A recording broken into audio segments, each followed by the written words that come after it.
El 29 de septiembre de 2012, en la base del Parque Nacional de las Montañas Rocosas en Colorado, una figura acompañada de un grito cayó de un acantilado de más de 40 metros de altura. A las 5:45 p.m., un hombre de mediana edad llamado Harold Henthorne llamó al centro de despacho del parque, indicando que su esposa, Toni Henthorne, se había caído del acantilado y se encontraba en estado crítico. A las 6:30 p.m., sin personal de rescate a la vista, Harold llamó al 911 nuevamente, su voz cada vez más frenética. Dijo que le había realizado RCP a su esposa Toni, pero que no fue efectivo. Ella apenas respiraba. Instó al operador a enviar un helicóptero de rescate de inmediato. La voz de Harold se volvió más urgente. Mencionó que había iniciado un pequeño fuego entre las rocas, con la esperanza de que los rescatistas pudieran ver el humo. Un rato después, el operador volvió a llamar, diciendo que un guardabosques estaba cerca de Harold y necesitaba determinar su ubicación exacta, pero Harold ya había colgado. Alrededor de las 7:30 p.m., Harold envió un mensaje de texto al hermano de Toni, diciendo que no podía encontrarle el pulso. Para entonces, el Parque Nacional de las Montañas Rocosas estaba a oscuras y la temperatura había bajado a 4 °C. Un guardabosques, que llevaba una mochila llena de equipo médico, luchaba por abrirse paso en la oscuridad, bajando con cuidado la empinada pendiente hacia Harold. Más de media hora después, el guardabosques finalmente lo encontró al pie del acantilado, realizando compresiones torácicas a su esposa, Toni. El guardabosques le indicó que se detuviera y comenzó a controlar los signos vitales de Toni. A las 8:12 p.m., Toni fue declarada muerta. El incidente llegó rápidamente a varios periódicos locales. Según los informes, la fallecida Toni provenía de una rica familia petrolera y era una cristiana devota, una madre amorosa y una esposa amable. Era una oftalmóloga talentosa y amaba los deportes tanto como su esposo. Desafortunadamente, finalmente murió en un trágico accidente. Pero la pregunta es, ¿fue realmente un accidente? Desde el momento en que el guardabosques vio por primera vez a Harold y Toni, sintió que algo no iba bien. De hecho, la pareja parecía mal preparada para una larga caminata. En primer lugar, decidieron partir por la tarde, embarcándose en un viaje de ida y vuelta a través de un terreno empinado, rocoso y remoto, un desafío para cualquier excursionista. Teniendo en cuenta que Harold y Toni tenían más de 50 años, este desafío era peligroso. Además, el guardabosques se dio cuenta de que la única fuente de luz de la pareja era una pequeña linterna de llavero, lo que indicaba que no habían planeado acampar, sino que querían regresar antes del atardecer, lo que era una tarea casi imposible. Además, lo que desconcertó al guardabosques fue que cuando llegó vio a Harold corriendo apresuradamente al lado de su esposa para realizar compresiones en el pecho. Sin embargo, según Harold, había estado tratando de reanimar a su esposa con RCP toda la noche. Como rescatador profesional, el guardabosques sabía que Harold mentía porque Toni llevaba lápiz labial. Si Harold le hubiera practicado la respiración boca a boca, el lápiz labial se le habría corrido inevitablemente por la cara. Pero el rostro de Harold estaba inmaculado y el lápiz labial de Toni seguía intacto. Más tarde, esa noche, el guardabosques regresó al lugar. La fallecida Toni todavía estaba tendida entre ramas y rocas, con el cabello despeinado cubierto de sangre. Junto a ella había una mochila violeta que no contenía ninguna linterna, solo un par de botas de repuesto. Al lado de la mochila había una cámara. Curiosamente, la cámara no sufrió ningún daño y contenía muchas fotos de su viaje, en las que se veía a Harold y a su esposa Toni apoyados uno contra el otro, luciendo muy cariñosos. Pero la pregunta es, si su relación era realmente tan buena, ¿por qué Harold no parecía ansioso por salvar a su esposa? ¿Podría ser que esta caída fuera parte de su plan de asesinato? El 1 de octubre de 2012, Toni habla con Harold. Harold le detalló la celebración meticulosamente planeada para su 200 aniversario de bodas. Dijo que quería un ambiente tranquilo y romántico lejos de la multitud, por lo que decidió llevar a su esposa al sendero Deer Mountain en el parque para una caminata. Unos días antes, Harold había sorprendido a su esposa llevándola a un hotel. Al día siguiente, que fue el día del accidente, condujeron hasta el comienzo del sendero y comenzaron su caminata alrededor de la 1:30 p.m. Inicialmente, habían planeado hacer de la cima de Deer Mountain su destino final, pero como había demasiada gente, cambiaron de dirección para buscar un lugar más romántico. Alrededor de las 3:30 p.m. llegaron a una zona rocosa en la montaña y se sentaron allí durante aproximadamente una hora, almorzando. Planeaban irse a las 4:45 p.m. para regresar a tiempo para su cena de aniversario. Inesperadamente, Tony vio una torre de vigilancia y un camino con binoculares, por lo que caminaron más y llegaron a un segundo pico rocoso, donde se turnaron para tomar fotografías. Poco tiempo después, mientras ella estaba allí posando para una foto, Harold recibió de repente un mensaje de texto de la niñera, diciendo que el equipo de fútbol de su hija había ganado un partido. Harold estaba muy contento y estaba a punto de compartir la noticia con su esposa cuando miró hacia arriba y vio a Tony cayendo del acantilado. Harold corrió inmediatamente al borde del acantilado para verificar la situación. Después de buscar ansiosamente durante 45 minutos, Harold finalmente encontró a su esposa tirada en las rocas. Su esposa estaba inconsciente pero aún con vida. La arrastró hasta una zona plana y le realizó RCP. Durante el proceso de rescate, la cabeza y los hombros de su esposa inevitablemente golpearon las rocas, dejando manchas de sangre. Harold estaba ansioso y tuvo que pedir ayuda. Harold narró todo el proceso en un tono muy tranquilo. No derramó ninguna lágrima, ni había tristeza en sus ojos. Los investigadores se sorprendieron por un momento antes de recordar preguntar si su esposa tenía seguro. Harold asintió, indicando que había una póliza de seguro de $1,5 millones, pero que el dinero finalmente iría a su hija a través de un fondo fiduciario. Luego, los investigadores registraron el jeep de Harold y encontraron un mapa en la guantera. El mapa marcaba todos los campamentos y senderos para caminatas en el Parque Nacional de las Montañas Rocosas. Lo más intrigante fue que el área donde cayó Tony tenía una pequeña cruz marcada con un resaltador rosa. Cuando los investigadores le preguntaron sobre esto, de repente se puso evasivo y no pudo dar una explicación. Dijo que no sabía por qué estaba marcado de esa manera y rápidamente despidió a los investigadores. Mientras tanto, el médico forense realizó una autopsia a Tony. El informe indicó que Tony tenía más de una docena de fracturas en todo el cuerpo, pero su esternón estaba intacto. Esto demostró indirectamente que Harold no le había realizado RCP a su esposa, porque las compresiones torácicas normalmente rompen el esternón. Además, el patólogo señaló que Tony llevaba su anillo de bodas, pero faltaba el diamante de $3,000 del anillo. Él creía que Tony se había caído o había sido empujada por el acantilado, lo que le provocó múltiples heridas que la llevaron a la muerte. La forma de la muerte era incierta, pero no se podía descartar un homicidio. ¿Cómo murió exactamente Tony? ¿Qué pasó realmente entre ella y su marido Harold? ¿Cómo una pareja, aparentemente amorosa a los ojos de los extraños, llegó al punto de la vida y la muerte? Se sabe que Tony era una oftalmóloga inteligente con una carrera exitosa y una familia adinerada. Tenía su propia clínica oftalmológica, pero estaba muy ocupada con el trabajo. Anteriormente había experimentado un matrimonio fallido, lo que le causó mucho estrés. Sin embargo, todavía anhelaba casarse y aún más tener un hijo.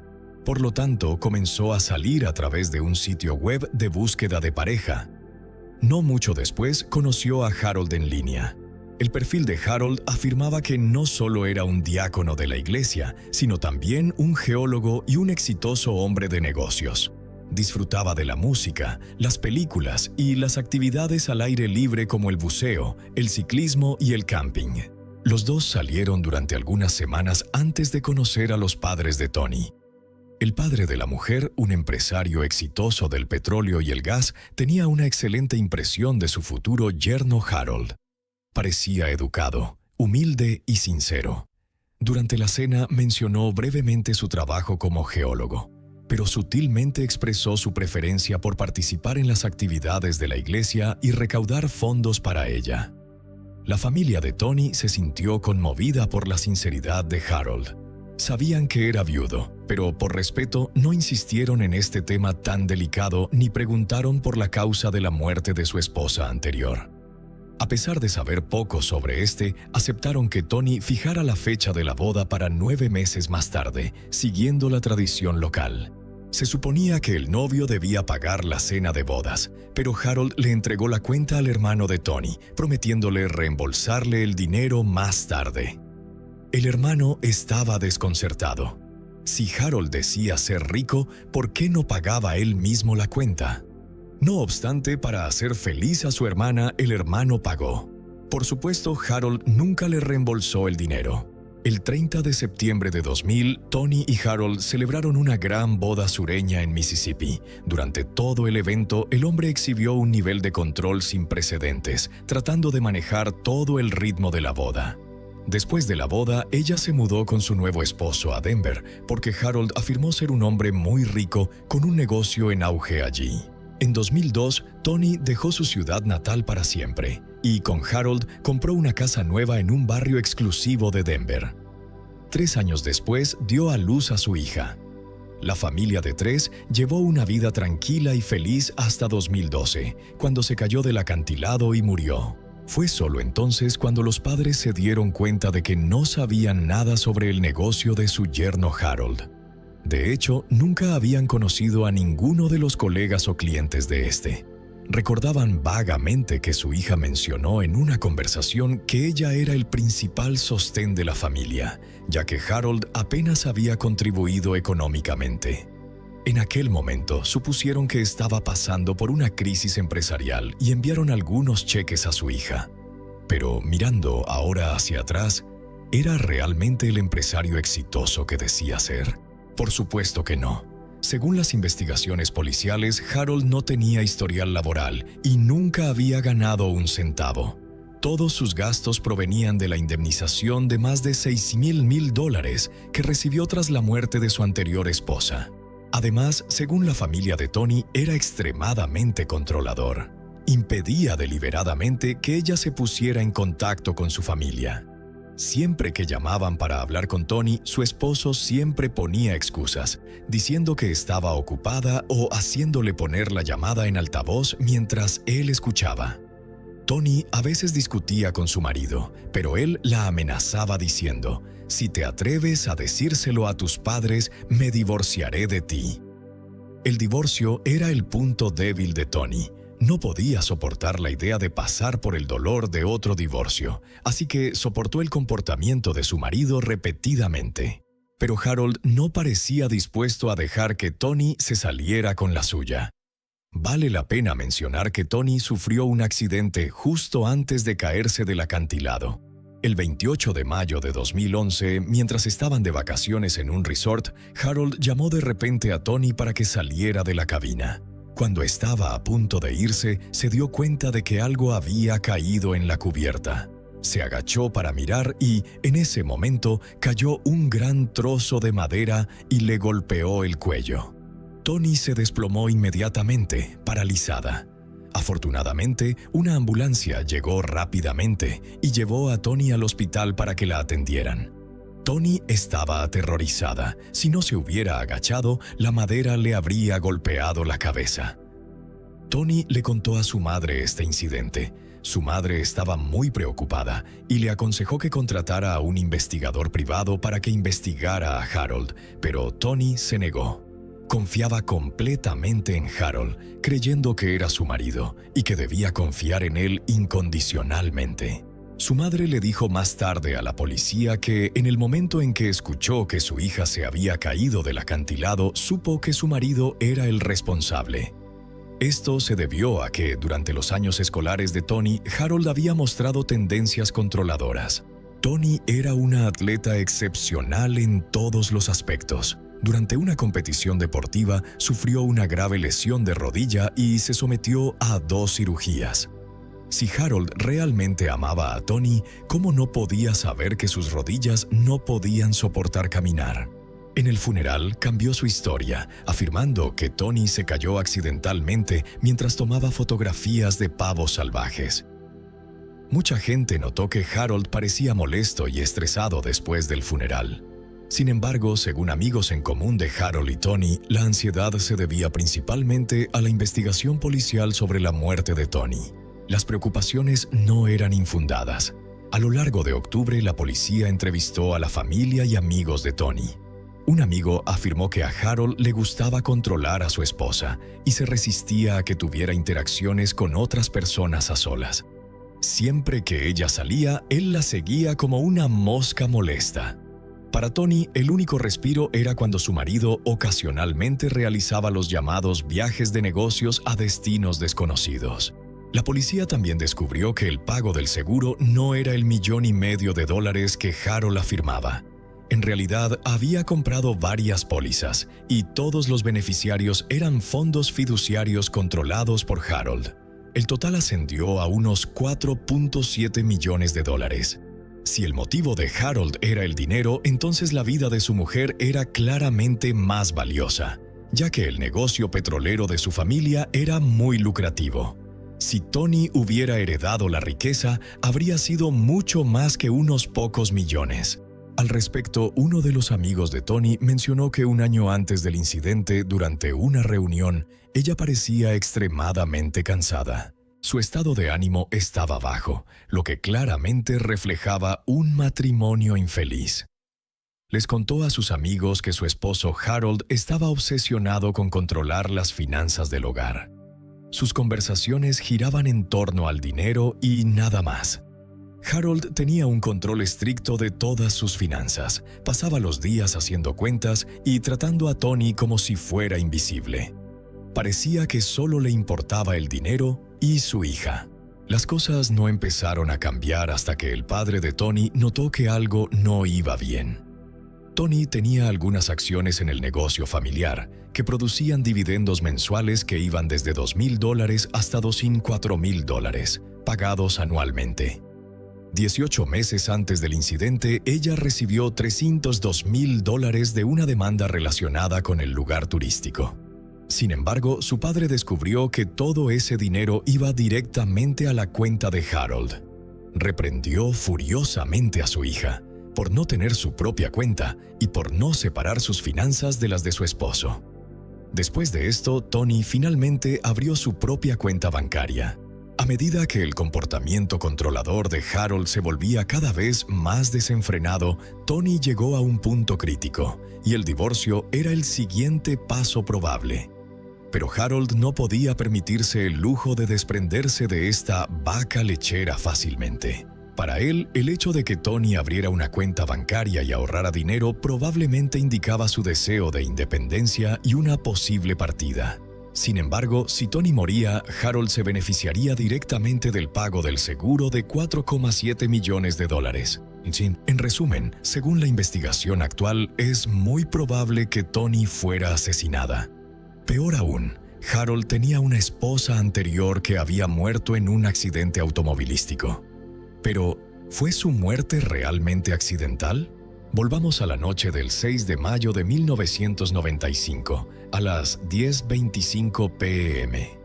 Un conductor que pasaba notó un jeep estacionado al costado de la autopista 67. Un hombre estaba agachado junto al auto, tratando de resucitar a una mujer que yacía en el suelo. El hombre era Harold y la mujer era su primera esposa, Lynn. A petición de él, el conductor que pasaba por allí llamó a la policía. La policía llegó pronto y confirmó la muerte de Lynn. Según Harold, estaba conduciendo cuando se dio cuenta de que la rueda estaba pinchada. Utilizó 3 gatos para levantar el coche y cambiar la rueda.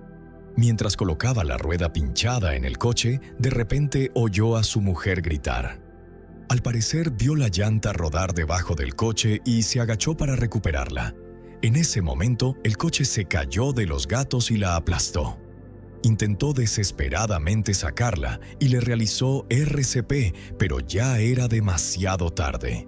La policía investigó la escena y no encontró signos evidentes de juego sucio.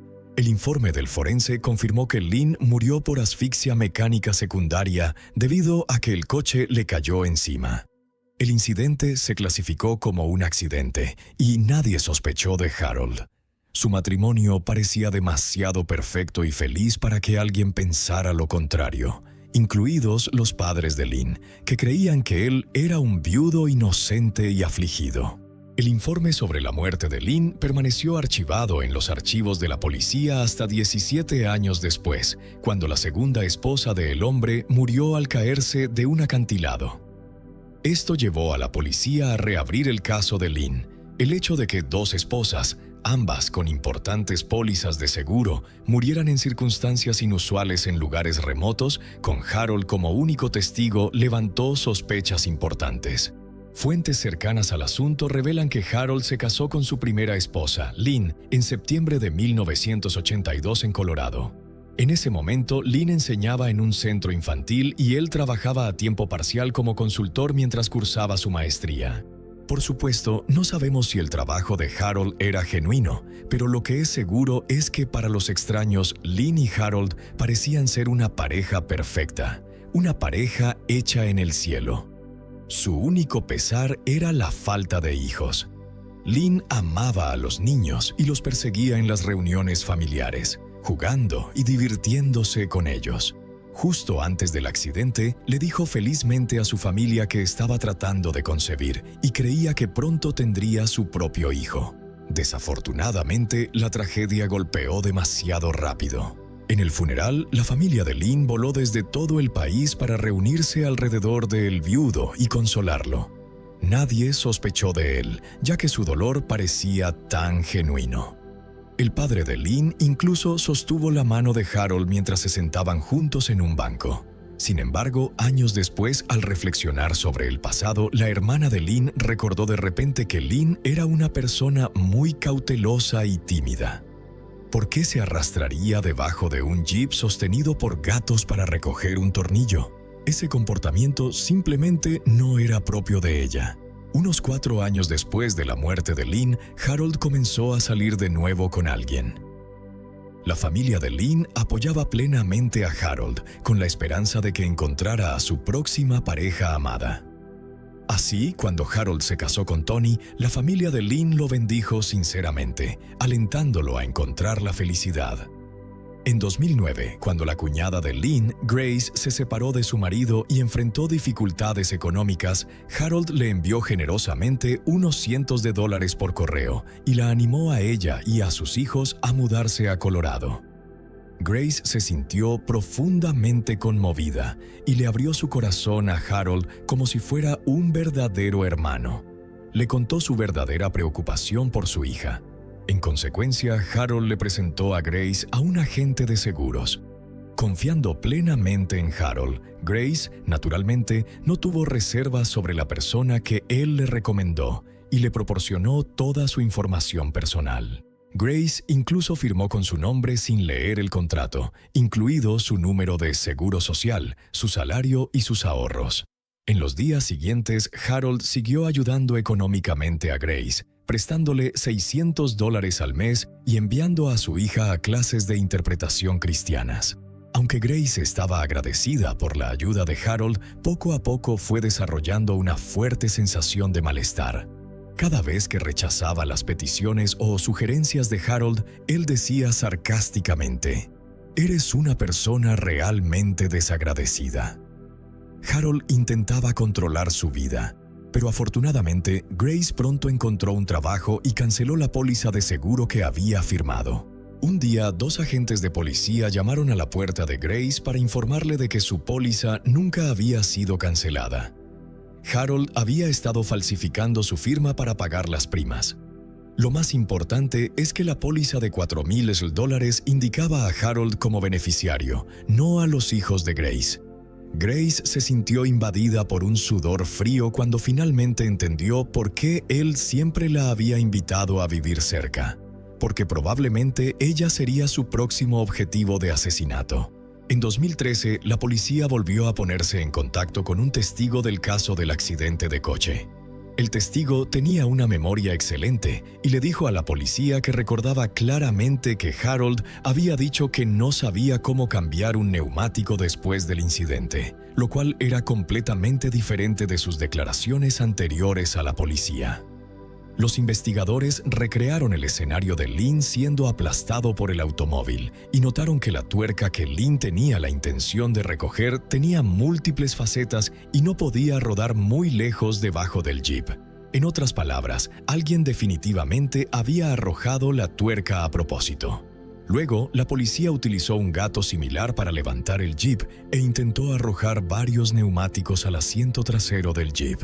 Para ver si el coche se caía del gato, el hecho era que absolutamente no se caería. El jeep permaneció inmóvil. La única forma de hacer que el jeep cayera era caminar hacia el lado del pasajero y empujarlo hacia abajo con fuerza. Casualmente, las fotos de la escena mostraban una huella distintiva en el lado del pasajero. Mientras tanto, la policía confirmó que Harold no tenía ingresos. Era un completo fraude. Todas sus afirmaciones sobre clientes y actividades de recaudación de fondos eran mentiras. La policía también rastreó su teléfono y descubrió que durante el verano y el otoño, antes de que su segunda esposa se cayera del acantilado, visitó el Parque Nacional de las Montañas Rocosas 9 veces. Seguramente estaba buscando lugares para matarla durante esas visitas. El 6 de noviembre de 2014, Harold, como de costumbre, dejó a su hija en la escuela y luego condujo a casa. A medida que avanzaba la investigación, comenzó a sentir la presión. Controlaba cada vez más a su hija, tratando de borrar cualquier recuerdo que tuviera de su madre. La entrenó para que fuera una niña de papá, que dependiera mucho de él. La trataba a su hija pequeña como si fuera su posesión y regulaba estrictamente su contacto con el mundo exterior. Ingenuamente creyó que esto gradualmente aclararía sus sospechas. Sin embargo, la mañana del 6 de octubre de 2014, cuando Harold regresó de la escuela, la policía entró en tropel y lo arrestó. Fue posteriormente acusado de asesinato en primer grado por el asesinato de su esposa, pero se negó a declararse culpable. El 12 de noviembre de 2014, Harold compareció ante el tribunal y se declaró inocente. Mientras tanto, por otro lado, la policía sacó el expediente del caso de Lynn y recopiló los últimos hallazgos en un informe de 11 páginas que detallaba algunas deficiencias en la investigación original. Creían que nunca hubo un interrogatorio formal grabado de Harold y que nunca lo habían confrontado con las aparentes huellas de zapatos en el auto. El informe tampoco mencionó ningún contenido del vehículo de Lynn y no especificó la dirección en la que viajaba el auto de Harold en ese momento. Además, los investigadores en ese momento no examinaron minuciosamente los neumáticos del auto de Harold para verificar si estaban realmente desinflados, como Harold afirmó. Los investigadores se preguntaron por qué, si Lynn estaba acostada debajo del auto para recuperar un tornillo, sus manos no tenían suciedad. ¿Y por qué no tenía grasa del auto en su cuerpo? También notaron que las manos de Harold, después de quitar el neumático, estaban limpias. ¿Qué sucedió exactamente ese día? A la luz de este informe, la muerte de Lynn fue reclasificada de accidente a indeterminada. La familia de Lynn declaró públicamente por primera vez que esperaba que la policía realizara una investigación detallada sobre su muerte. El 29 de enero de 2015, las autoridades anunciaron que se iniciaría una nueva ronda de investigación sobre la muerte de Lynn. Pero debido al tiempo transcurrido desde el incidente, obtener evidencia para acusar a Harold siguió siendo una tarea abrumadora. El 11 de mayo de 2015, exactamente 20 años después de que se determinara que Lynn había muerto en un accidente, se celebró una audiencia judicial. La fiscalía presentó pruebas sobre la póliza de seguro de vida de Grace, el incidente en el que Toni fue golpeada por una madera y cayó del acantilado, y las lagunas en la investigación de ese entonces, todo para demostrar que la muerte de Lynn estaba relacionada con Harold. La defensa argumentó que no había señales de lucha en el lugar de la muerte de Lynn y que los servicios de emergencia nunca habían creído que las lesiones de Lynn fueran infligidas intencionalmente. Además, afirmaron que su póliza de seguro había sido firmada y confirmada por ella, lo que no podía probar que él la hubiera manipulado. La pérdida permanente enterrada en recuerdos terribles llevó a la policía a darse cuenta poco a poco de que buscar justicia para Lynn no sería fácil. El 2 de septiembre de 2015 comenzó oficialmente el juicio de Harold, acusado del asesinato de su esposa, Toni. El caso tuvo poco suspenso.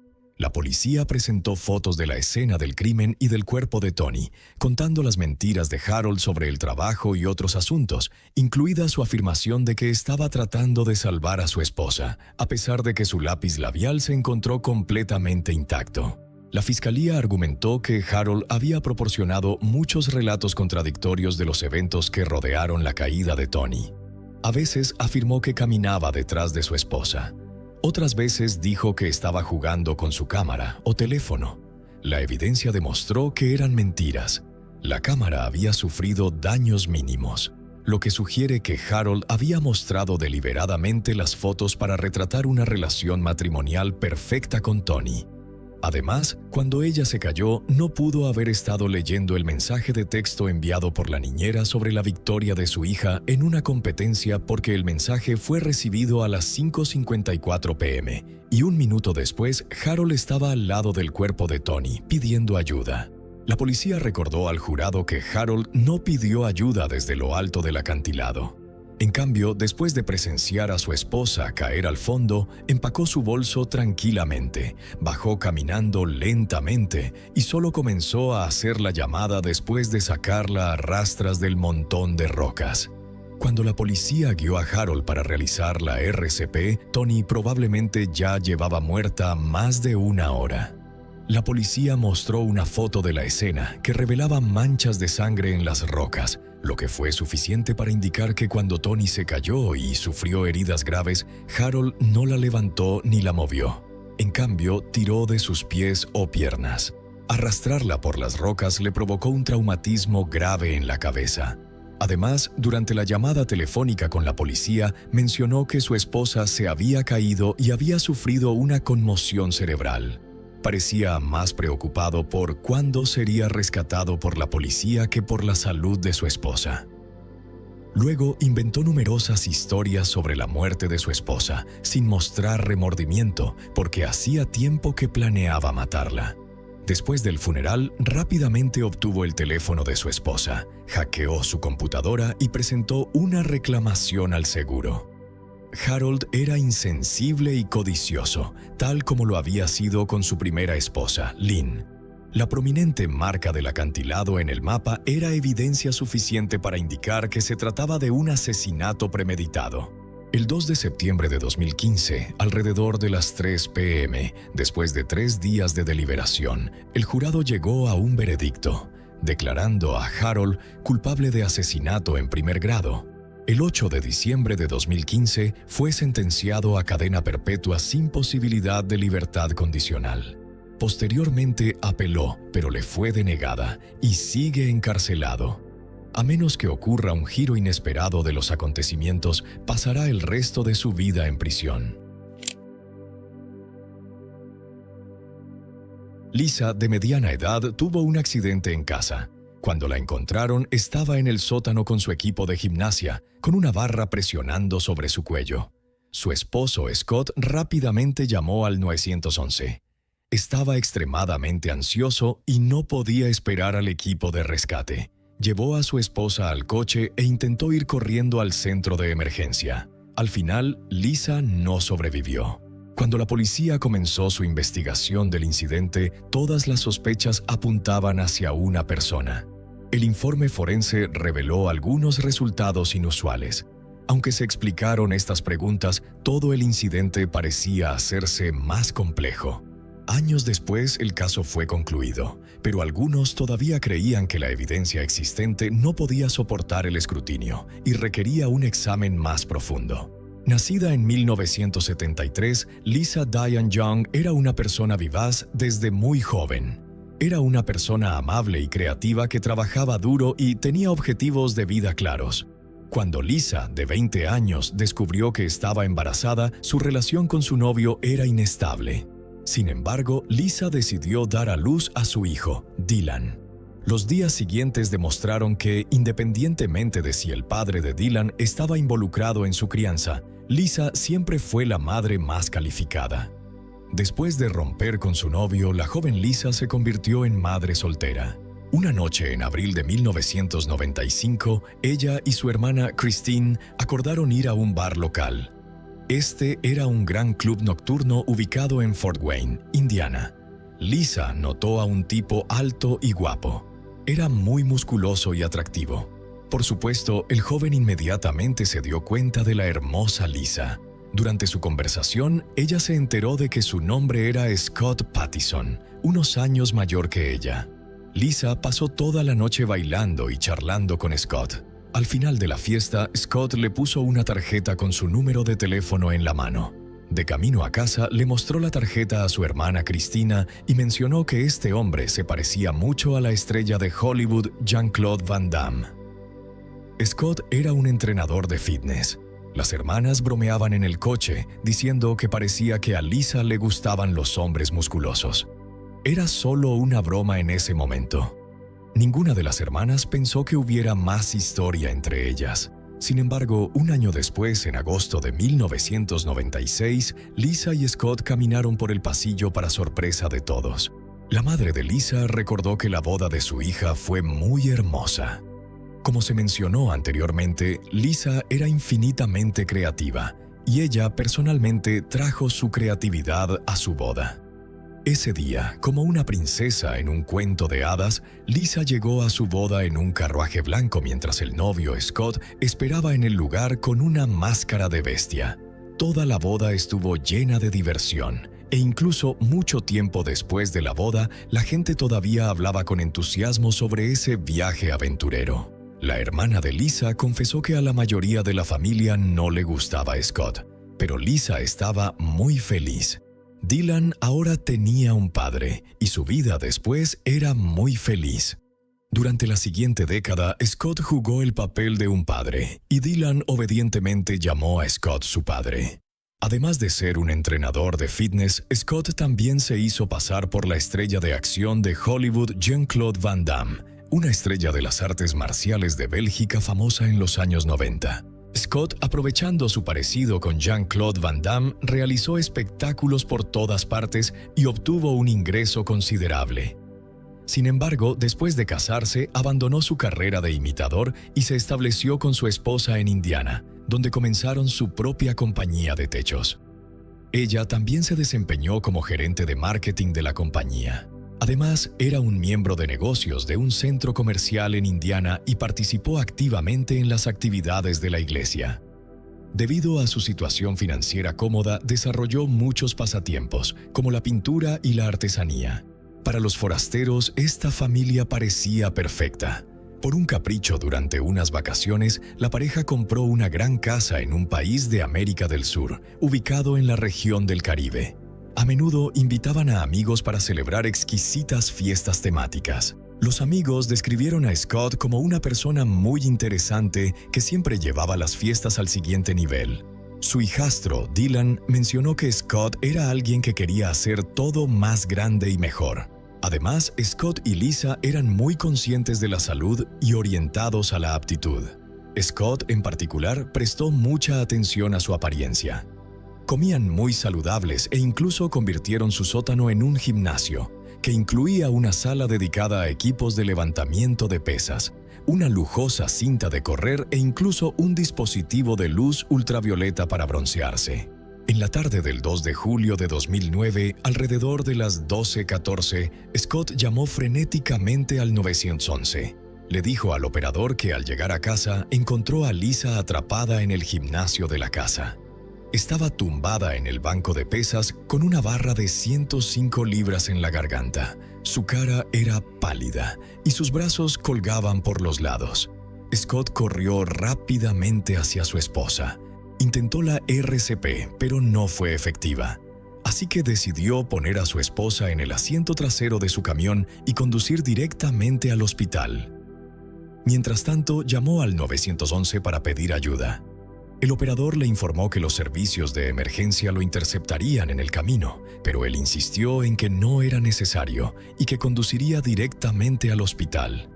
A pesar de su insistencia, la policía le instó a dejar que los rescatistas trasladaran a Lisa del camión a la ambulancia. Al llegar al hospital, los médicos hicieron todo lo posible, pero no pudieron salvar la vida de Lisa. Con tan solo 36 años, Lisa estaba en su mejor momento, viviendo un estilo de vida saludable, sin condiciones de salud subyacentes o enfermedades hereditarias. Cuando llegaron los investigadores, comenzaron a interrogar a Scott sobre lo que había sucedido. Scott les contó su día. Dijo que se despertó alrededor de las 5 a.m. ya que tenía la costumbre de ir a correr por la mañana. Después fue al vertedero para ocuparse de algunos negocios relacionados con su empresa de reparación de techos, que a menudo le exigía realizar varias tareas. Scott mencionó que había besado a Lisa antes de salir de la casa. Luego completó algunos trabajos en un pueblo cercano antes de regresar a casa. En ese momento, Dylan había comenzado a ayudar a Scott con algunos trabajos de reparación. Ese día había un trabajo que debía hacerse, así que Scott recogió a Dylan y a otro empleado de la compañía y los llevó al lugar de trabajo. Scott dijo que después de hacer parte del trabajo, se fue temprano debido a una lesión en la espalda anterior y necesitaba ver a su médico. Dijo a los investigadores que había regresado a casa con la intención de tomar una ducha, para preparar su cita. Alrededor de las 11:30 regresó a casa. Tan pronto como entró en la casa, comenzó a llamar a su esposa, porque sabía que no tenía planes ese día. Cuando no hubo respuesta, inicialmente no estaba preocupado, porque escuchó música que venía del gimnasio de abajo. Sabía que ella podría estar trabajando allí.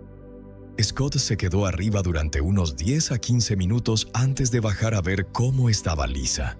Fue cuando la encontró en peligro. El relato sobre los eventos coincidía con lo que le dijo al operador del 911. Dijo que la cara de Lisa estaba pálida, sus extremidades estaban débiles y no respondía. La sacó del banco e intentó hacer reanimación cardiopulmonar, pero no tuvo éxito. Así que la puso en el camión y se fue al hospital. El hospital clasificó la muerte como sin supervisión, un término que se usa para muertes inesperadas que pasan desapercibidas durante semanas o incluso meses. Sin embargo, el caso de Lisa fue único. Ella tenía solo 36 años, pero estaba sola cuando murió. Por eso el médico forense catalogó la causa de muerte como no atendida, ya que la policía creía que Lisa podría haber muerto antes de que Scott la descubriera. En la superficie parecía que Lisa tuvo un trágico accidente. Los investigadores que fueron a la escena no esperaban encontrar muchas pruebas, pero aún así registraron el camión de Scott. No encontraron nada inusual en el camión. Un examen físico de Scott reveló que no tenía heridas defensivas ni ningún tipo de marcas en su cuerpo. La casa también parecía normal sin señales que indicaran nada sospechoso. No había señales de que hubieran entrado o se hubiera dado una pelea. Incluso el gimnasio del sótano estaba organizado, pero los investigadores observantes se dieron cuenta de 2 cámaras de seguridad montadas en el alero fuera del garaje, junto con su equipo. Encontraron la unidad de almacenamiento y el dispositivo de grabación para las cámaras, pero los discos de almacenamiento estaban vacíos. Esto levantó una bandera roja para los investigadores. Si no se podían revisar las imágenes, ¿para qué tenían las cámaras? Al reflexionar sobre el comportamiento de Scott durante la llamada al 911 y su negativa a usar los servicios profesionales de emergencia, se formó un gran signo de interrogación en las mentes de los investigadores. Sabían que incluso si la RCP era ineficaz para Lisa, negarse a los servicios de emergencia mientras estaba muriendo era inusual. Todo el mundo sabe que el personal médico capacitado podría salvar una vida al borde de la muerte. Negarse a ayudar sugiere que no quería que su esposa sobreviviera. Los detectives decidieron investigar más a fondo la sala de pesas en el sótano. Encontraron algo extraño sobre el banco de pesas. No era un banco de peso libre tradicional, sino una máquina Smith. Este aparato tiene una barra fija a las barras verticales en ambos lados, lo que hace imposible retirar los pesos como en un banco tradicional. la barra puede moverse hacia arriba y hacia abajo a lo largo de las varillas. Esta máquina de Smith se puede utilizar para varios ejercicios y es más segura que un soporte de barra regular. Las barras verticales tienen ranuras y la barra tiene ganchos en cada extremo para enganchar a estas ranuras. Este diseño significa que cuando no está en uso, la barra permanece suspendida sobre el cuerpo del usuario. Cuando alguien lo usa, agarran la barra y usan sus muñecas para girar y moverla de los ganchos. Una vez que los ganchos están desbloqueados, se puede comenzar a hacer ejercicio. Después de terminar, el usuario puede girar la barra de nuevo en su lugar. La idea detrás de este diseño es que si alguien levanta algo demasiado pesado, puede volver a enganchar fácilmente la barra en lugar de dejar que caiga al suelo o sobre sí mismos. Además, la máquina Smith está equipada con topes de seguridad que los usuarios pueden colocar más abajo en las barras verticales como medida de seguridad adicional. Si la barra se cae antes de ser enganchada, las paradas de seguridad la cogerán, evitando cualquier accidente. Por lo tanto, esta máquina de levantamiento de pesas debería haber sido lo suficientemente precisa para que Lisa escapara fácilmente. Todo lo que tenía que hacer era girar ligeramente las muñecas para volver a enganchar la barra. Sin embargo, los investigadores descubrieron que las paradas de seguridad no estaban en la máquina. En lugar de eso, estaban tumbados en el suelo junto a ella. Los detectives no podían entender por qué se había quitado un dispositivo de seguridad tan esencial. Los investigadores también observaron que el banco estaba posicionado en un lugar extraño debajo de la barra, con la barra sobre el cuello del usuario en lugar de sobre el pecho. ¿Por qué se colocó el banco en una posición tan insegura? Dado que Scott era un entusiasta de la aptitud con años de experiencia, debería haber sabido cómo configurar el banco de pesas correctamente.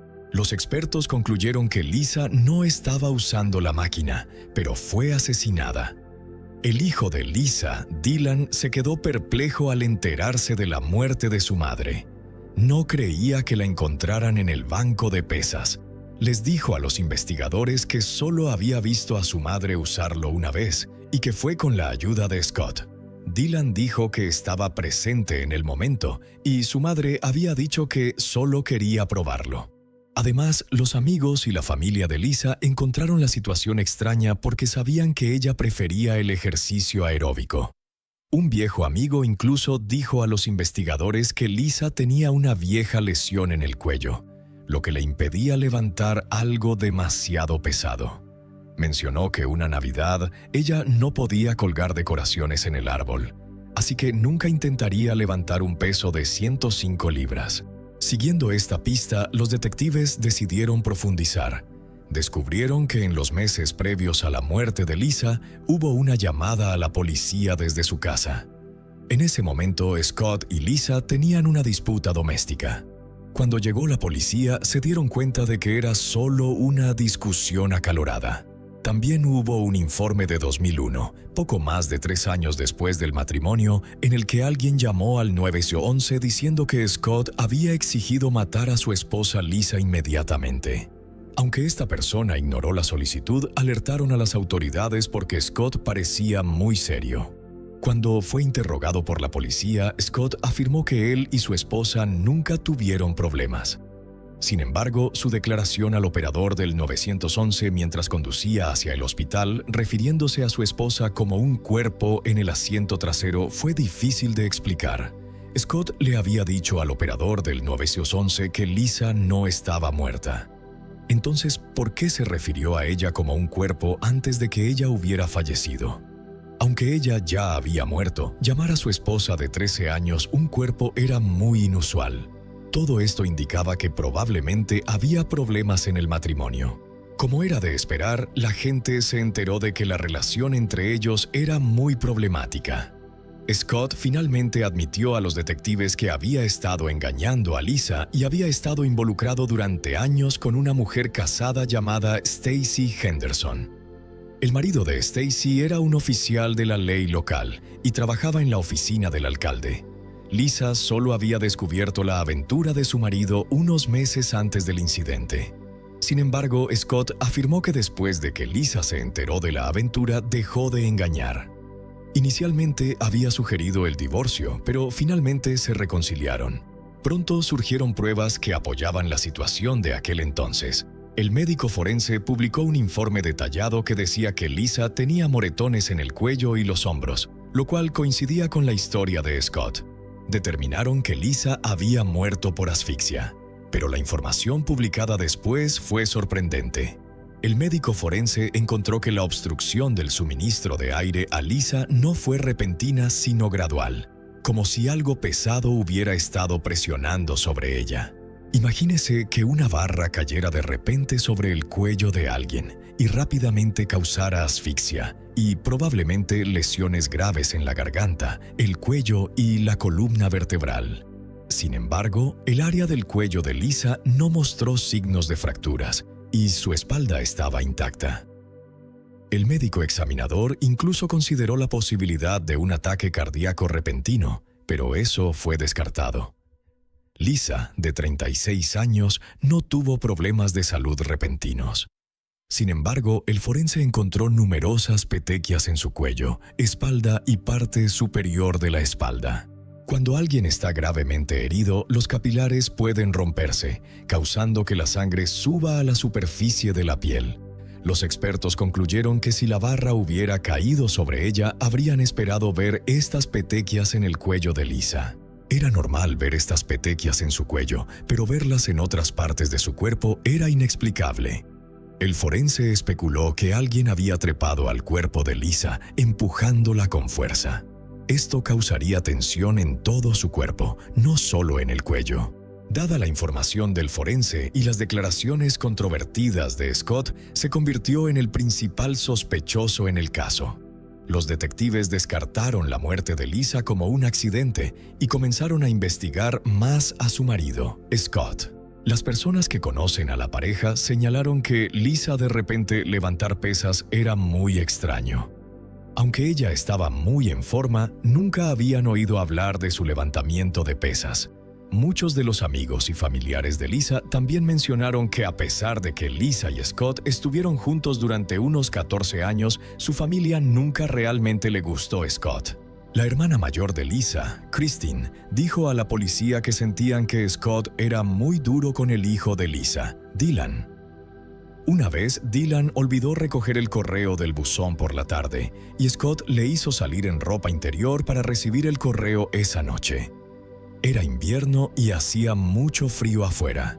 La familia de Lisa también dijo que Scott era muy grosero con Lisa, faltando el respeto básico, y parecía establecerse deliberadamente como la figura de autoridad en la casa. Dylan señaló que sus padres habían guardado todas sus fotos de boda y estaban empacando la casa, preparándose para venderla. Los detectives también descubrieron que Scott había contactado con un agente inmobiliario 8 meses antes de la muerte de Lisa. Quería saber el valor de la casa para poder pagar el divorcio.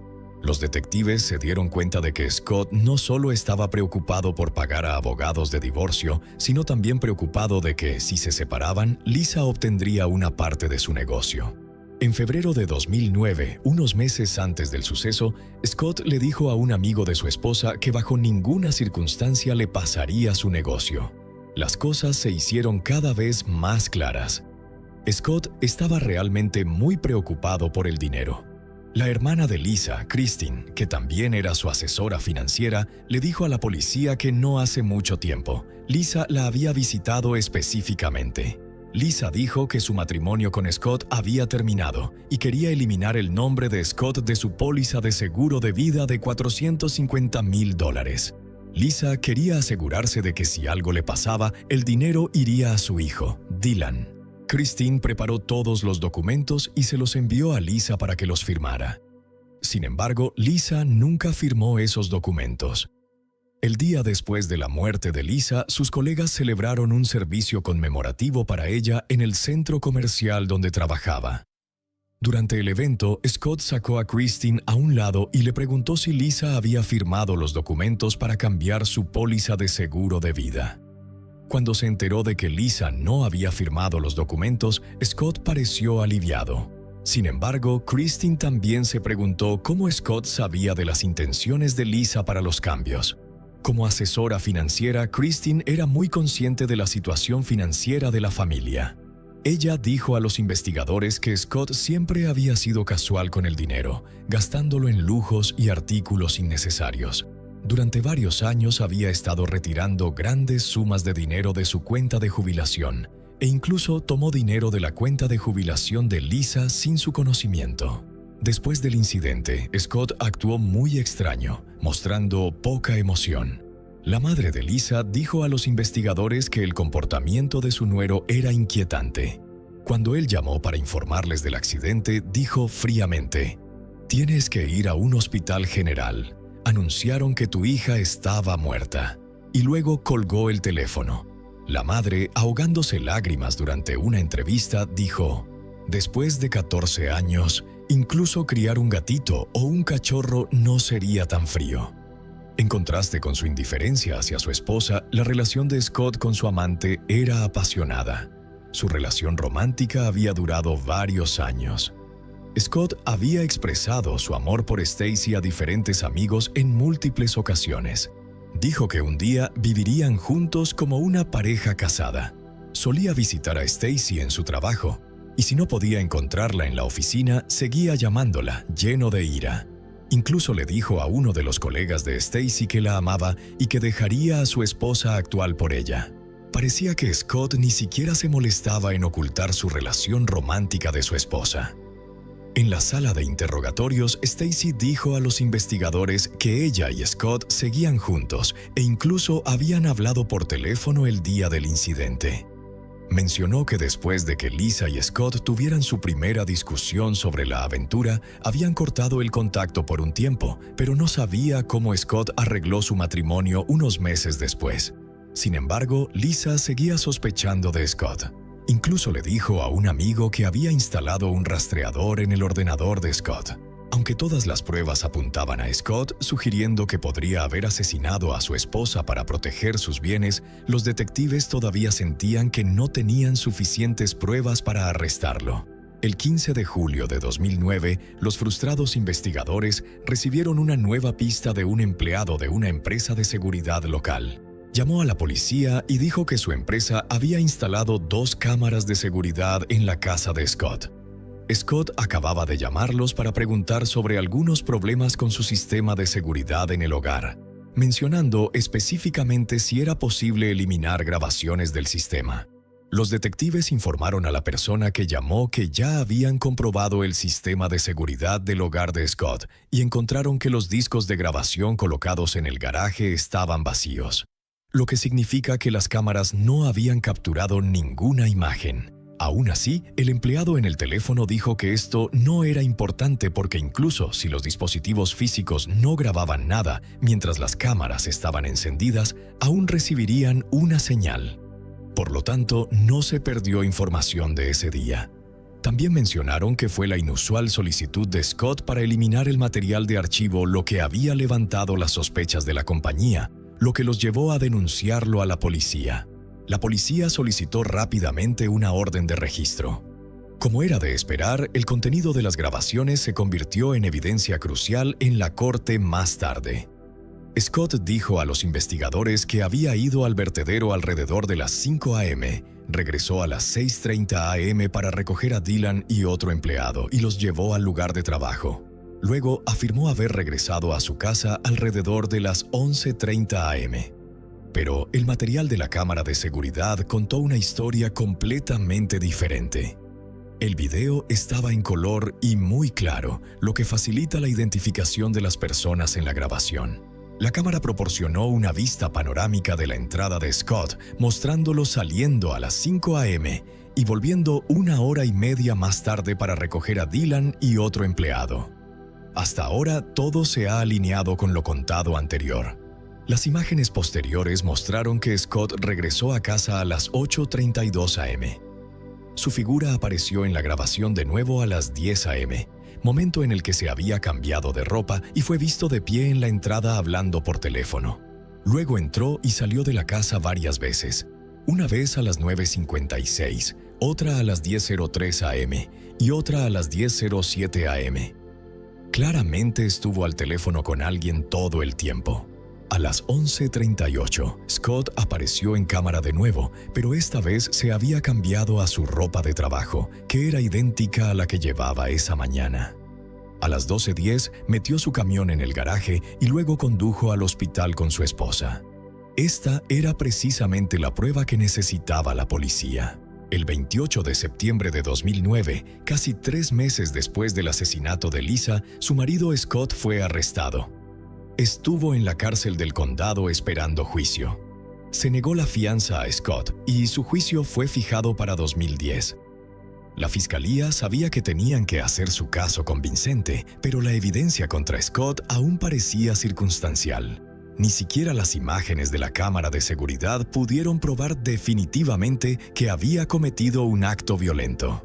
La fiscalía comenzó a esbozar su creencia de que el motivo de Scott provenía de su largo romance.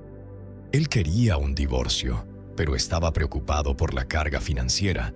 Perder la mitad de su negocio en un divorcio con Lisa era algo que no podía aceptar. Así, ingenuamente pensó que eliminar a Lisa evitaría que todo esto sucediera. Además, si su esposa sufría un accidente, recibiría la mitad de la póliza de seguro de vida de $45,000. La policía también enfatizó el hecho de que incluso si la barra hubiera caído accidentalmente sobre Lisa, todavía habría podido escapar. Un detective que examinó la máquina declaró que encontró que ella podría haber escapado fácilmente de debajo de la máquina, incluso si la barra estaba posicionada sobre su pecho superior. Tampoco encontraron signos de que la máquina funcionara mal. La policía incluso señaló que el propio Scott declaró que había utilizado la máquina cientos de veces sin encontrar ningún problema. El fabricante de la máquina también fue citado a declarar ante el tribunal, donde explicaron en detalle la construcción y el funcionamiento del dispositivo. Discutieron lo fácil que era para Lisa devolver la barra a su posición original. Cualquiera que haya hecho este tipo de entrenamiento de fuerza sabe que incluso los pesos pesados se pueden volver a colocar rápidamente sin mucho esfuerzo. La máquina fue llevada incluso a la sala del tribunal, donde 2 oficiales de policía demostraron cómo escapar de debajo de la barra.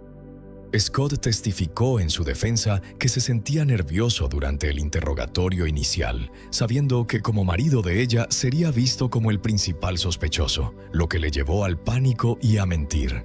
Los registros telefónicos de Scott de ese día también fueron anotados como evidencia.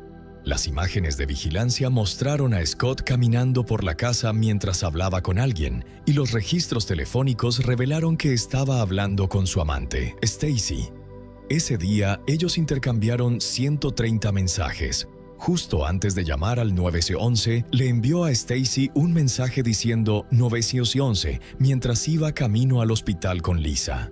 Más tarde, ese día, le escribió a Stacy diciendo que quería acercarme lo más posible a ti porque ahora estoy libre. Era una forma particularmente morbosa de expresarse.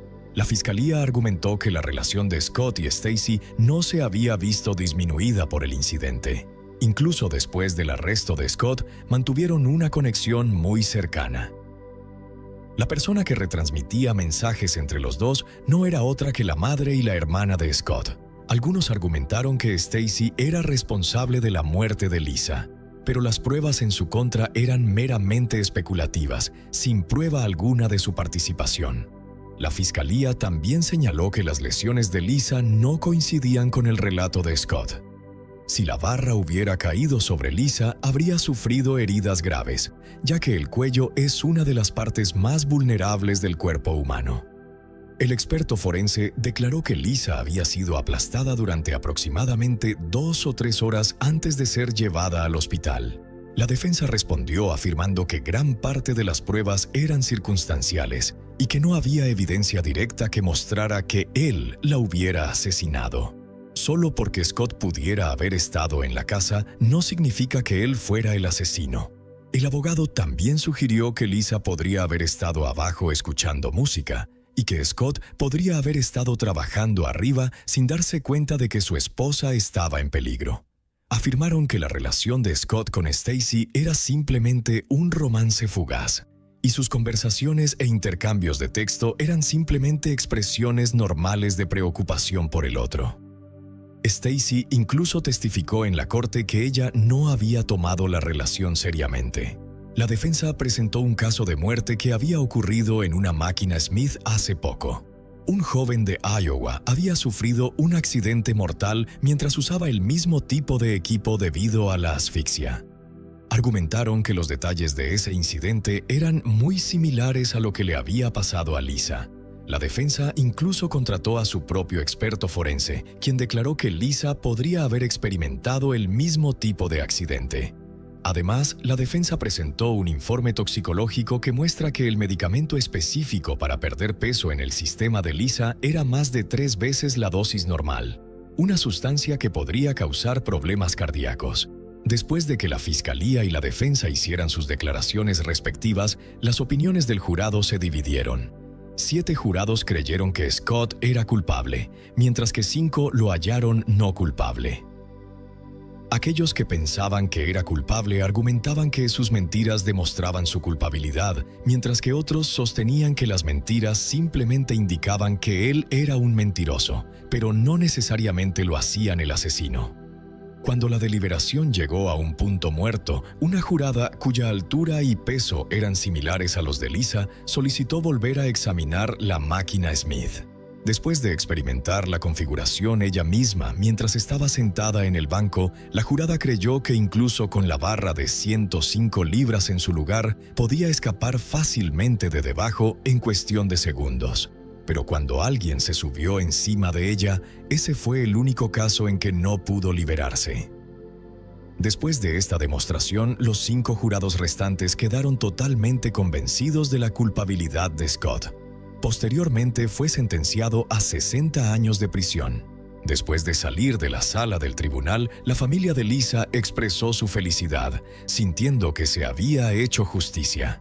El equipo de defensa de Scott presentó una moción para la anulación del juicio, alegando que el experimento del jurado en la máquina Smith constituía una conducta indebida. Sin embargo, la moción fue rápidamente denegada y el posterior recurso del equipo de defensa también fue rechazado. Scott está cumpliendo su sentencia en prisión en Indiana, con la fecha de liberación más temprana fijada para 2039. Además, en un giro bastante dramático de los acontecimientos, su amante Stacy fue arrestada pronto también, enfrentando cargos de perjurio y proporcionando información falsa a la fiscalía. Ella está casada con un oficial de policía. Una vez envió un mensaje a Scott diciendo que el alcalde le había dicho a sus investigadores que habían descartado la posibilidad de un crimen. Sin embargo, el alcalde negó que esto haya ocurrido. Las mentiras de Stacy mientras testificaba en la corte, junto con la difusión de información falsa, también llevaron a su encarcelamiento. Finalmente aceptó un acuerdo de culpabilidad y los cargos en su contra fueron retirados. Recibió 60 días de arresto domiciliario y 1 año de libertad condicional. El hijo de Lisa, Dylan, a pesar de perder a la persona más importante de su vida, finalmente fue a la universidad con el apoyo de su familia y volvió a una vida normal. Como mencioné al principio, este caso ha provocado una considerable controversia a lo largo de los años, porque algunas personas creen que no había suficientes pruebas para condenar a Scott y que la máquina Smith podría en efecto haber tenido mal funcionamiento. Así que, después de escuchar esta historia, ¿qué piensas? La mujer que aparece en estas imágenes es Jasmine Kaur, y su dulce sonrisa había conquistado el cariño de muchas personas. Sin embargo, detrás de esa imagen se esconde una tragedia que provoca indignación y deja una huella imborrable. Cuando sale a la luz la verdad sobre lo que tuvo que soportar en las últimas horas de su vida. Solo por querer liberarse de una relación llena de control y obsesión, Jasmine se convirtió en víctima de un crimen brutal perpetrado por su propio exnovio. Si quieres conocer todos los detalles de esta historia dolorosa y sobrecogedora, quédate con nosotros hasta el final del video. Australia es uno de los lugares más asombrosos de la Tierra. Es el continente más pequeño. Una tierra de verano eterno con una flora y fauna únicas. Su ubicación también es muy especial. Australia es el único país en el mundo que ocupa por completo un continente. Muchas personas sueñan con este país fascinante, aislado del resto del mundo, como un lugar donde perseguir sus sueños. Pero en nuestra historia, un gran sueño no llegó a hacerse realidad. El 5 de marzo de 2021, Jasmine Kaur terminó su turno de trabajo y se dirigió al estacionamiento. Un joven se le acercó y le pidió que fuera con él a un lugar apartado. Jasmine lo conocía, así que no sintió miedo y lo siguió. En el instante siguiente, él usó su mano fuerte para sujetarla del cuello y la empujó contra un coche cercano.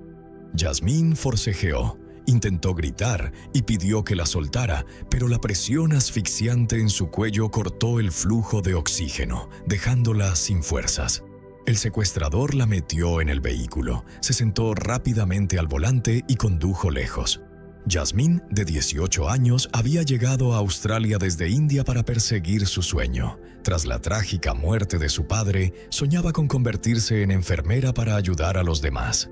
Quería estudiar medicina en un sistema de calidad y, con el consentimiento de su madre, aceptó con alegría la invitación de su tía y su tío para ir a vivir a Australia. Así se mudó a Adelaida para vivir con sus familiares y consiguió ingresar en la universidad. Estudiar era difícil por la gran carga académica, pero Jasmine perseveró con un objetivo claro, sin abandonar nunca su sueño. No faltaba a ninguna clase. Leía montones de libros de texto y ayudaba a sus compañeros con los apuntes. Gracias a su esfuerzo se ganó el respeto de sus profesores y se convirtió en un ejemplo para sus compañeros. Su determinación inquebrantable no solo le permitió avanzar en sus estudios, sino también encontrar un empleo para adquirir experiencia práctica. 2 años después de comenzar sus estudios, Jasmine fue contratada como enfermera en formación en el Southern Cross Homes Hospital de Plympton North, un suburbio de Adelaida.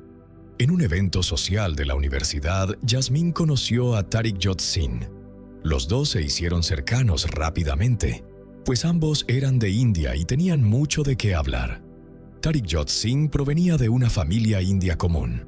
Tras graduarse de la escuela secundaria con excelentes calificaciones, quería una mejor educación y se trasladó a Australia para estudiar la licenciatura en Tecnología de la Información. Era un joven amable, empático, que estudiaba con dedicación y trabajaba para disfrutar de una vida cómoda en una ciudad vibrante. Los dos jóvenes pasaban mucho tiempo juntos, trabajando y reuniéndose en una cafetería entre clases. Con el tiempo, la amistad floreció en amor. En abril de 2020, la pareja dejó de ocultar su relación y empezó a planear el futuro. Jasmine se sentía cautivada por la atención y el cuidado de Tariq Jot Singh. Al principio parecía simplemente un hombre atento, pero poco a poco esa atención se volvió invasiva. Tariq Jot empezó a preguntar por cada acción de Jasmine con la excusa de preocuparse por ella. En secreto revisaba con quién interactuaba en redes sociales y luego le exigía que le informara de todos sus movimientos.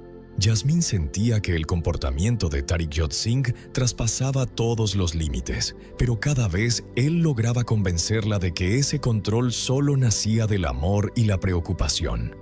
Pedía disculpas, prometía no invadir su privacidad otra vez, pero eran promesas vacías. Con el tiempo, Jasmine comenzó a sentirse asfixiada en esa relación.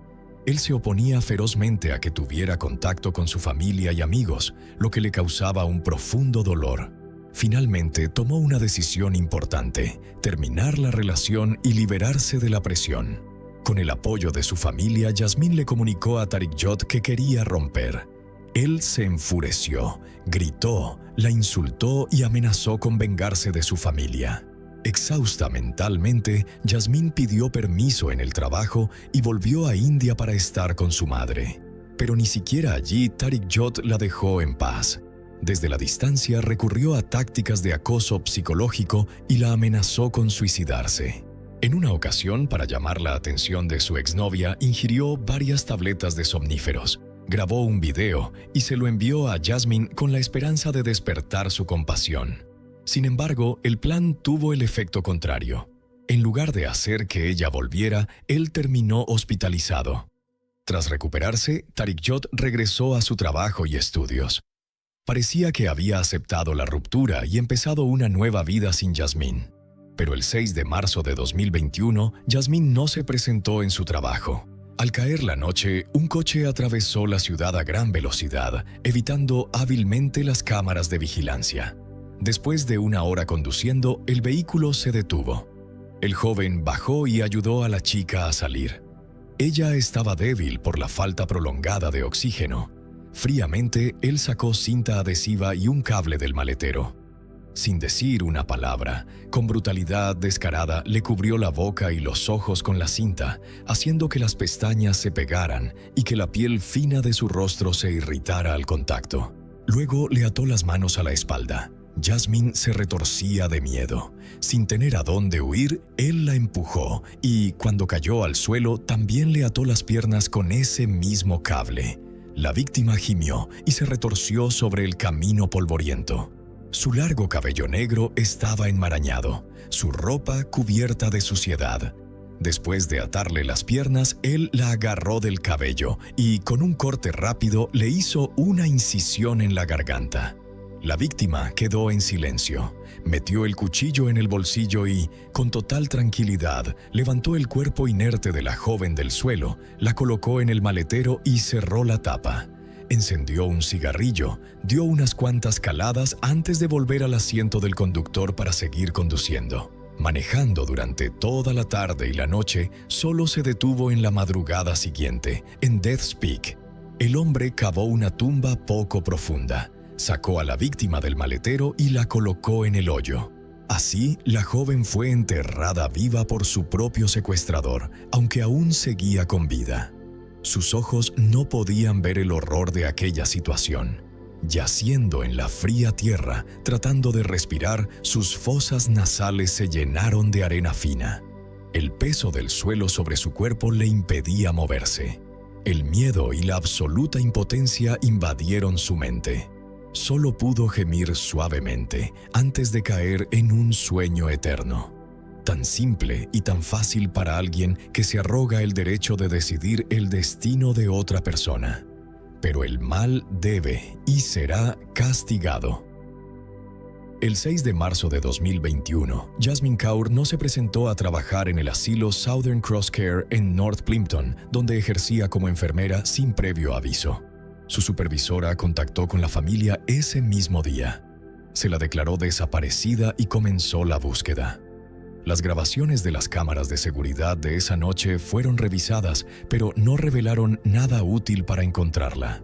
La última vez que se vio a la estudiante de enfermería fue al salir de su trabajo en Southern Cross Homes, en Plimpton North, alrededor de las 10 p.m. del 5 de marzo. Tariqjot Singh se convirtió rápidamente en el principal sospechoso, con un motivo claro, especialmente porque pocas semanas antes Yasmín había presentado una denuncia ante la policía por acoso en su contra. En su primer interrogatorio el 6 de marzo, Tariqjot declaró que no recordaba cuándo había visto por última vez a Yasmín y afirmó que estaba en casa la noche en que ella murió. Al día siguiente, Tariqjot dijo a la policía que Yasmín se había quitado la vida y que él la había enterrado en las Flinders Ranges.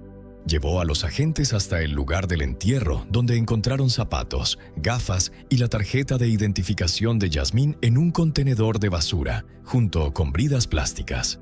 Su cuerpo fue exhumado 2 días después de que Tariqjot fuera interrogado en Morialta Creek, a 40 kilómetros al norte de Hawker, apenas a 100 metros de la carretera y a casi 5 horas en coche desde el lugar donde él la había llevado.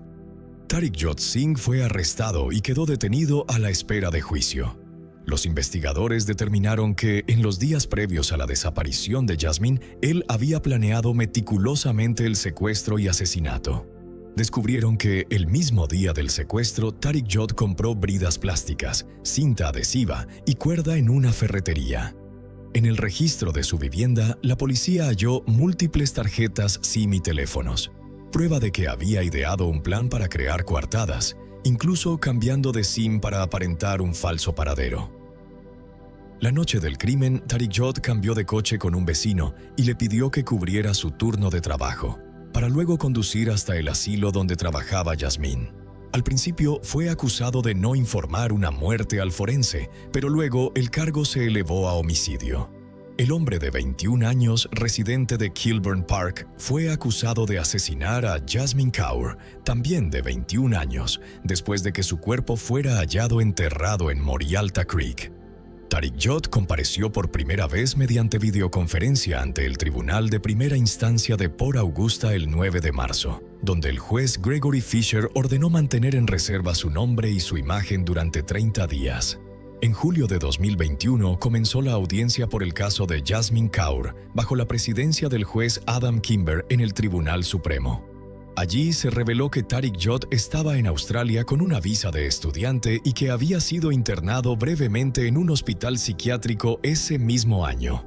La fiscalía indicó que Jasmine fue asesinada solo un mes después de que denunciara a su exnovio Tariqjot Singh por acoso. Tariq Jod se declaró culpable del asesinato en marzo de 2021 y los detalles del crimen fueron expuestos durante la sentencia. La fiscal Carmen Mato afirmó que Jasmine soportó un terror extremo cuando fue secuestrada en su lugar de trabajo en Adelaida el 5 de marzo de 2021. Fue atada con cinta adhesiva y bridas y enterrada viva mientras aún estaba consciente, con los ojos vendados, en Death's Peak, cerca de Hawker, en las Flinders Ranges. Las pruebas forenses del médico forense demostraron que Tariq Jod solo le hizo un corte superficial en el cuello, pero eso no causó la muerte. El informe indicó que Jasmine murió el 6 de marzo de 2021, muchas horas después de ser enterrada.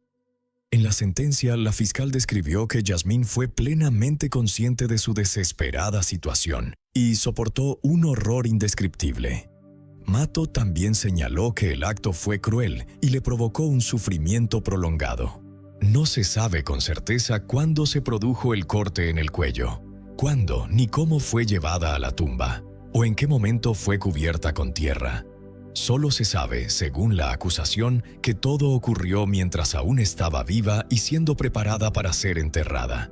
Durante la investigación inicial sobre la muerte de Jasmine Kaur, Tariq Jod negó repetidamente cualquier acto ilícito, insistiendo siempre en que ella se había quitado la vida. Sin embargo, el juez Adam Kimber consideró que Tariq Jod había preparado una serie de pasos calculados cuidadosamente durante un periodo determinado para cometer el crimen. La fiscal Carmen Mato informó al tribunal que el 9 de febrero, aproximadamente un mes antes de ser asesinada, Jasmine había presentado una denuncia ante la policía contra Tariqjot Singh por acosarla. Señaló que Tariq Jod comenzó a planificar fríamente y con cálculo la muerte de Jasmine después de que la relación terminara. El modo en que Jasmine fue asesinada, dijo, reflejaba un nivel de brutalidad inusual. El abogado Martin Anders, representante de Singh, declaró que 2 meses antes del trágico suceso, las familias de Tariq Jod y Kaur se habían reunido y habían tomado una decisión negativa respecto a continuar la relación. También mencionó que la capacidad de razonamiento de Tariq Jod se vio gravemente afectada tras la ruptura. No era una persona realmente firme a la hora de comprender qué motivaciones lo impulsaban, cómo se habían desarrollado estos problemas y cómo podía pensar con claridad en las circunstancias que enfrentaba, explicó el abogado. Actuó de una manera que destruyó no solo la vida de ella, sino también la suya propia. Martin Anders comentó sobre el colapso mental de Tariq Jod y el hecho de que experimentara alucinaciones después de la muerte de Jasmine. Sin embargo, una evaluación psiquiátrica concluyó que Tariqjot Singh estaba plenamente consciente en el momento del crimen y fue acusado de asesinato. En la audiencia de sentencia, el tribunal escuchó sobre varios mensajes que Tariq Jod escribió pero nunca envió a Jasmine en los días previos a su muerte. Estos mensajes contenían frases como: «Mala suerte para ti que sigo vivo, ya verás, uno por uno tendrán que pagar». Y, en lo más profundo, lo que siento pero no puedo superar. La fiscalía indicó que Tariq Jod descargó un mapa del sistema de cámaras de vigilancia de toda Adelaida un día antes de secuestrar a Jasmine. La fiscal Mato señaló que las grabaciones de seguridad mostraban a Tariq Jod comprando bridas plásticas en una ferretería la tarde del secuestro. También recordó que Tariq Yot había retirado la tarjeta SIM de su teléfono, la insertó en otro dispositivo y lo dejó en casa para generar señales en las torres de telefonía y dar la impresión de que estaba cerca de su domicilio. Castigó a una joven inocente, incapaz de defenderse, solo porque lo rechazó, afirmó. Según la acusación, él la obligó a entrar en el coche, la mantuvo en el asiento trasero o en el maletero, la trasladó a larga distancia, la mató, enterró el cuerpo y eliminó cualquier prueba que pudiera incriminarlo. El juez Kimber impuso la pena de cadena perpetua sin posibilidad de libertad condicional. El abogado del acusado describió el caso como un crimen en un arrebato emocional y solicitó una reducción de la pena, pero el tribunal lo rechazó. Los familiares de Yasmín, quien fue enterrada viva, estuvieron presentes en la audiencia de sentencia. La madre de Yasmín declaró: «Hoy no me siento feliz. Ojalá no tuviera que dar esta declaración y que Yasmín todavía estuviera aquí conmigo». Rajpal Kaur dijo al tribunal que siempre se sentía atormentada por lo que su hija tuvo que soportar en los últimos momentos de su vida. Siempre recreo la secuencia de hechos horribles, preguntándome cuándo se dio cuenta de que enfrentaba un peligro mortal. No había nadie para salvarla. En sus últimos momentos en este mundo, tuvo que estar con lo peor de la humanidad. Yasmín se ha ido y mi dolor es inmenso. Era una niña preciosa y valiosa. Rajpal Kaur afirmó que Tariq Yot estaba obsesionado con Yasmín, quien lo había rechazado cientos de veces. Ella perdió la vida porque Tariq Yot quería forzarla a casarse y a mantener una relación con él, dijo. Añadió que nunca perdonará a Tariq Yot por lo que hizo. Se ha hecho justicia y no puedo describir el alivio que siento. Aplaudimos la sentencia, pero puedo decir que mi familia y yo hemos comenzado también una cadena perpetua. Tendremos que vivir el resto de nuestras vidas sin Yasmín. El empleador y los pacientes a los que Yasmín cuidó la describieron como un alma hermosa, dulce, amable y atenta. Así, el estudiante indio de 21 años, Tariq Yot Singh, que secuestró a su exnovia Yasmín Kaur, también de 21 años, del asilo en North Plimpton, Adelaida, en marzo de 2021, fue condenado a cadena perpetua, con un periodo mínimo de 23 años sin libertad condicional. La ató con cinta adhesiva y bridas y luego la enterró viva mientras aún estaba consciente en Death's Peak, cerca de Hawker, en las Flinders Ranges. Singh, que entonces tenía 20 años, inicialmente se declaró inocente, pero cambió su declaración a culpable un mes antes del juicio en el Tribunal Supremo. El juez Adam Kimber ordenó que Tariq Yot cumpliera 22 años y 10 meses sin libertad condicional, apenas por encima del mínimo de 20 años para el delito de homicidio en Australia Meridional. Al dictar sentencia, el juez Kimber describió el caso como horrendo y extremadamente insensible, diciendo que no encontraba palabras para expresar el horror de los últimos momentos de Yasmín. El miedo que debió sentir al ser secuestrada, atada y mantenida en un coche durante el largo trayecto hasta Morialta Creek es difícil de imaginar, afirmó. No puedo expresar por completo la atrocidad de lo que Yasmín tuvo que soportar. Cuando se dio cuenta de que estaba siendo enterrada viva, el tribunal indicó que Tariq Yot no reveló detalles sobre cómo secuestró a Yasmín de su lugar de trabajo ni lo que hizo con ella en las horas siguientes.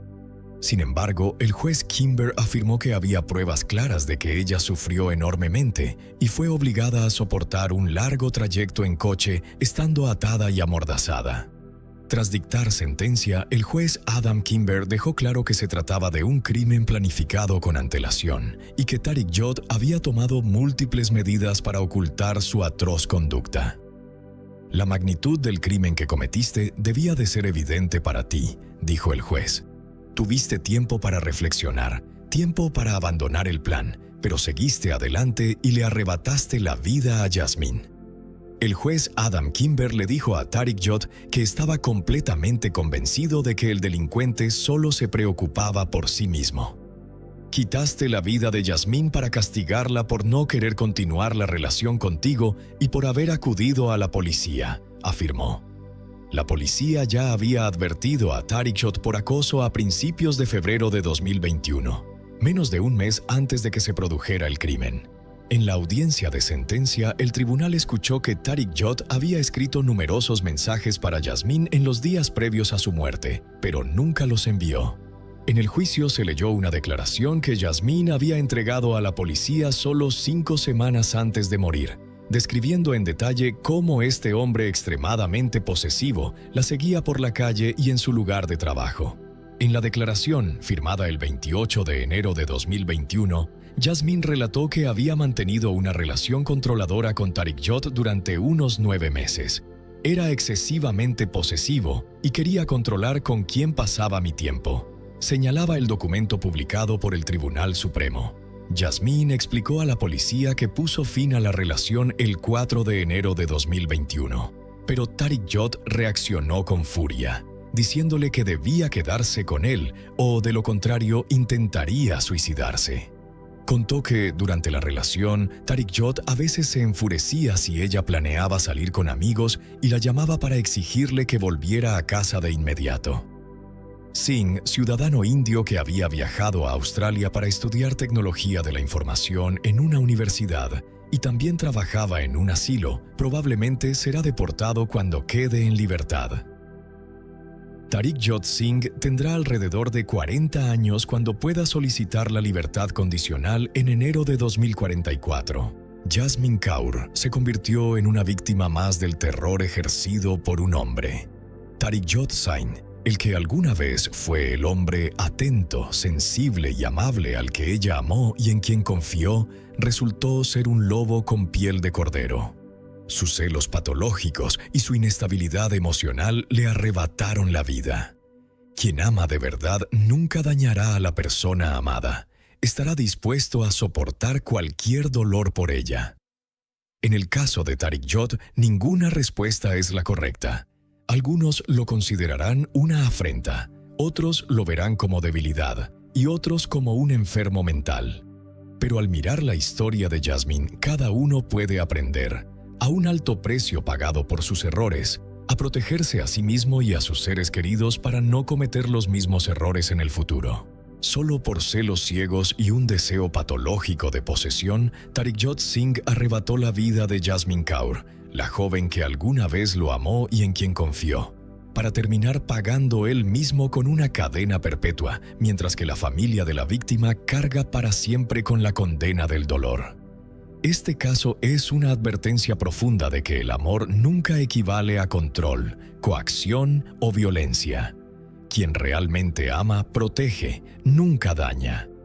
Todos debemos ser conscientes de las señales de una relación tóxica y tener la fortaleza de ponerle fin antes de que todo se salga de control, para que nadie pierda la vida y nadie tenga que vivir el resto de sus días en arrepentimiento y pérdida.